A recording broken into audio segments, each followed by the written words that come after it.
Alguns motivos levam parcela expressiva da militância do Partido dos Trabalhadores a ter um pé, talvez até os dois pés atrás, com a possibilidade de Geraldo Alckmin ocupar a vice de Lula.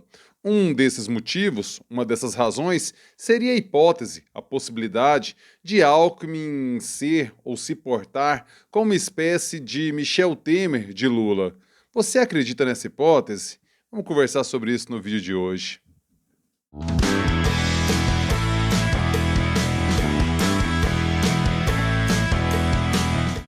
Fala aí, rapaziada, tudo beleza? Bora gravar o vídeo de hoje, quarta-feira, dia 26 de janeiro de 2022. Começo na humildade, no sapatinho, pedindo na humildade, sempre na humildade, para que você inscreva-se aqui no canal. Sim, meu filho, sim, minha filha, ative as notificações, clique aí no sininho, faça sua inscrição, clique no sininho, porque é dessa forma que o YouTube te avisa quando pinta vídeo novo por aqui. E você tá ligado que pinta muito vídeo novo por aqui. Então bora começar. Já fez sua inscrição, né? Já ativou as notificações? O canal tá na crescente sensacional. Agradeço a todos e todas que diariamente pintam por aqui. Vocês são nada menos que incríveis. Muitíssimo obrigado. Valeu mesmo.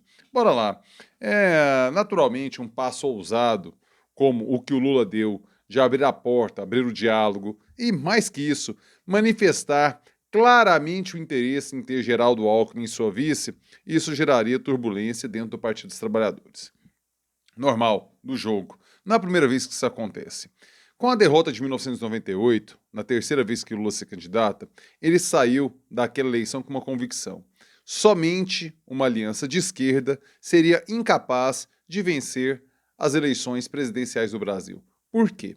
Então, a gente tem que voltar na construção do Partido dos Trabalhadores e na eleição de 1989, que ali é o ponto-chave, um ponto central, um ponto de inflexão para compreendermos o que se transformou o PT no Brasil. O PT surge como uma nova formulação de esquerda no Brasil, que até então era muito representada pelo trabalhismo, cujo maior líder era Leonel Brizola. Em 1989 se dá a virada, a quebra da hegemonia do PDT, com a ascensão do PT como partido hegemônico, maior partido da esquerda, o que dura até os dias de hoje. O que aconteceu em 1989? Fernando Collor teve uma votação expressiva no primeiro turno e o segundo e o terceiro lugar foi uma disputa voto a voto, muito pau a pau entre Lula e Brizola. Lula vence Brizola, vai para o segundo turno, fica na segunda colocação por uma berola. Ali, ó, por um nada. Naquele momento, Leonel Brizola tem a reunião, ele formula aquela frase que entra para os anais da política brasileira, que a política seria a arte de engolir sapos. E naquele momento, Brizola engoliria o sapo barbudo.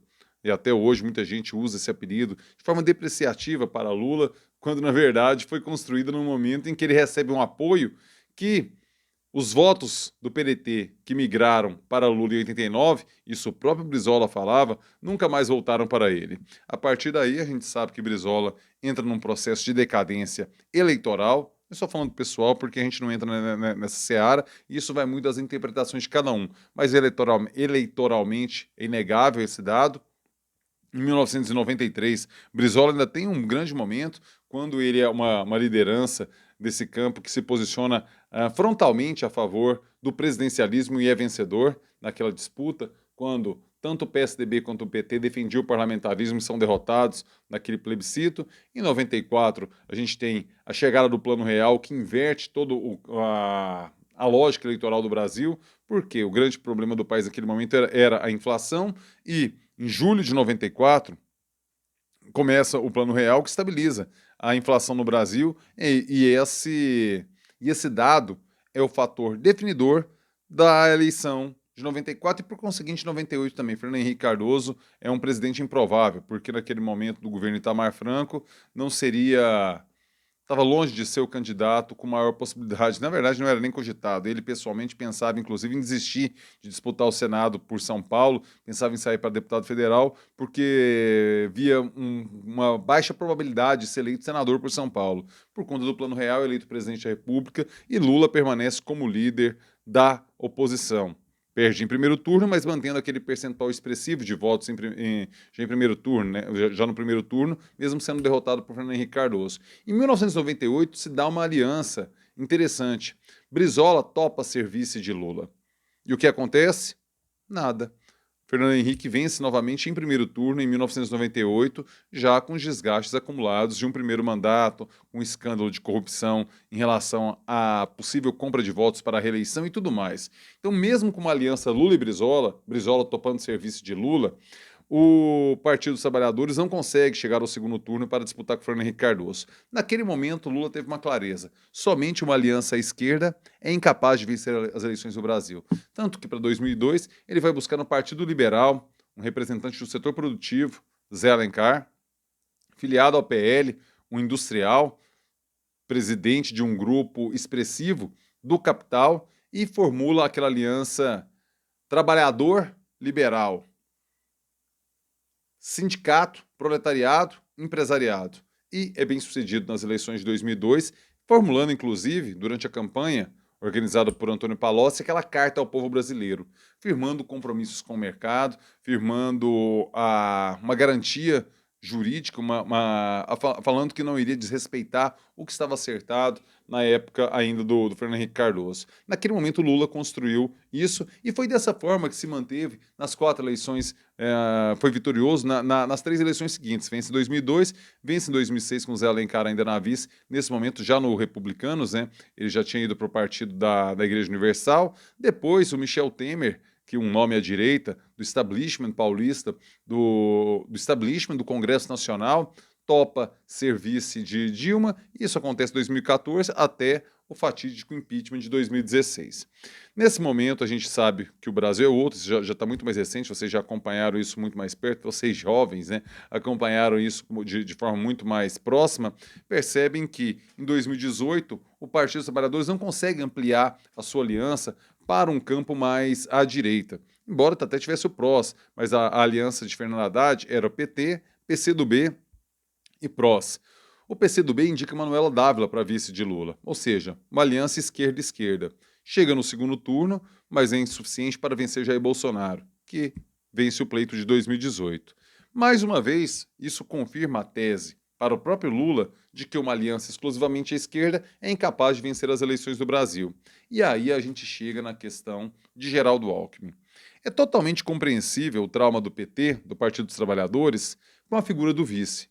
Afinal, está muito recente ainda a história de Michel Temer e a inegável articulação e o caráter conspiracionista de Temer naquele momento que Dilma se enrolou em garantir a governabilidade. Dilma errou muito e abriu a oportunidade para que Temer se colocasse como salvador da pátria. Ele o fez e, na perspectiva dele, foi bem sucedido, porque conseguiu o impeachment e conseguiu se transformar em presidente da República. Algo novamente improvável para a própria trajetória de Michel Temer. Mas nesse sentido, é compreensível, totalmente compreensível, eu diria, o receio, o pé atrás do Partido dos Trabalhadores com uma figura que destoa politicamente do cabeça de chapa nessa hipótese de impeachment, né? Na possibilidade, hipótese não, na possibilidade de uma crise e que venha o impeachment, que surja a conversinha do impeachment.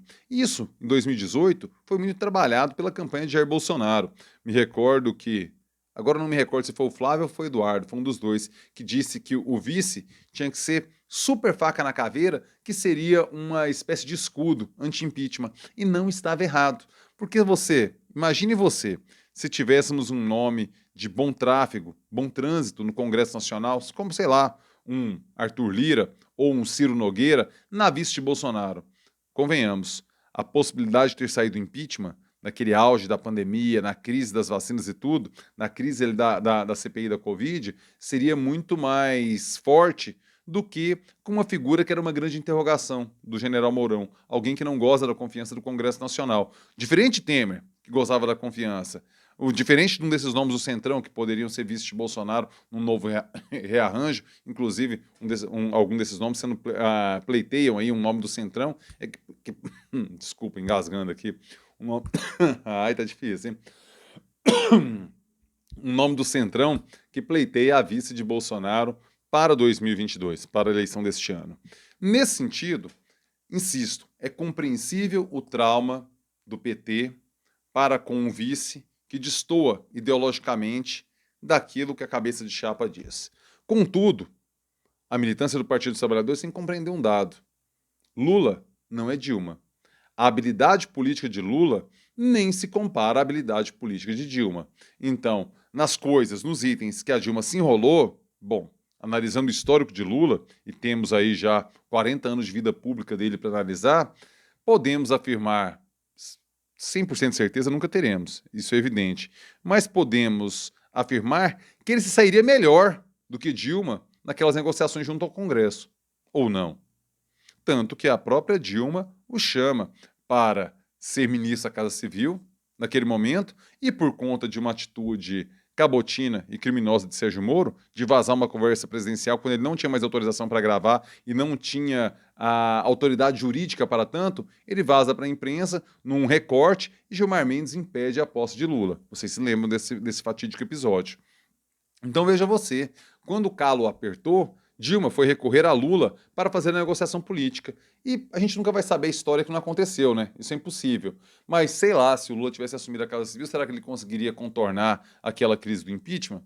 Não se sabe, mas é uma hipótese. Mais habilidade política que ela, ele tem, e a própria Dilma reconheceu ao convocá-lo para tentar salvar o governo. Compreende isso? Nesse sentido, podemos afirmar que a possibilidade de Geraldo Alckmin ser o Temer de Lula é menor. Por quê? Porque Lula não é Dilma. Além disso, tem outro fator que as pessoas se esquecem. Alckmin também não é Temer. Vocês compreendem a diferença? Alckmin já foi governador de São Paulo por 4 vezes. Tem uma experiência de executivo que Temer nunca teve, se não fosse o próprio impeachment. Então, Geraldo Alckmin tem outro nível de compromisso institucional que Temer também. Gente, eu não coloco a mão na possibilidade de ocupar o principal espaço de poder do Brasil por nenhum político. Até porque quem entra na política sonha grande. Senão o cara nem entrava, nem se filiava, nem se candidatava. Quem já entrou nessa, é normal sonhar. Um vereador sonha em ser prefeito, um deputado estadual, um deputado federal sonha em ser governadores. Um cara que é governador de estado, vira senador, ou adquire algum espaço maior nacionalmente, sonha em presidente. É do jogo, é normal, é humano. Completamente compreensível. Mas aumenta também o nível de responsabilidade da pessoa. Michel Temer era uma figura improvável para a presidência da República. Geraldo Alckmin, uma vez chegou ao segundo turno da eleição, outra vez foi candidato. Ser candidato à presidência da República já é dificílimo. Ser candidato, ter o seu nome lá, disputando com os caras, já não é uma coisa simples. Quantos quiseram ser candidatos e sequer conseguiram? Então, assim, Geraldo Alckmin esteve ali na disputa por 2 ocasiões. Então, se Lula não é Dilma, Geraldo Alckmin também não é Temer. Então não dá para fazer esse paralelo direto, embora, insisto, é totalmente compreensível o pé atrás e o receio do Partido dos Trabalhadores. Cachorro picado por cobra tem medo de linguiça. É o que está acontecendo com o Partido dos Trabalhadores hoje. Mas Lula sempre impôs sua vontade ao PT. Isso é histórico. Toda vez que o PT quis uma coisa e Lula quis outra, o que venceu? A vontade de Lula. Agora, em 2022, não tem a menor dúvida, não será diferente. Se Lula quiser e todos os elementos estão dados, ele quer. Se Geraldo Alckmin quiser e todos os elementos estão dados, ele quer, essa aliança deve acontecer. Se isso não rolar, é uma daquelas coisas improváveis, mas se a coisa andou bastante, se consolidou bastante, não precisa ter a menor dúvida disso. Quero saber a sua opinião, por favor, comentário aqui na fita. Quero saber o que você pensa. Deixe aqui seu comentário para eu entender seu posicionamento, entender sua opinião. Você acha que existe a chance de Geraldo Alckmin ser o Temer de Lula? Claro, Geraldo Alckmin transita com muito mais fluidez pelo Congresso que o Mourão, nem se compara. Mas também a gente volta, né? Se o Alckmin não é o Mourão, Lula também não é o Bolsonaro. Entendem? Quero saber sua opinião, por favor, comentário aqui na fita. E se você chegou aqui, é claro que você curtiu, então você deixa o like, deixa aqui seu joinha, que fortalece e faz o vídeo chegar mais longe. É importante demais para mim o seu joinha, beleza? Rapaziada, ótima quarta-feira e termino com um clássico. É nóis!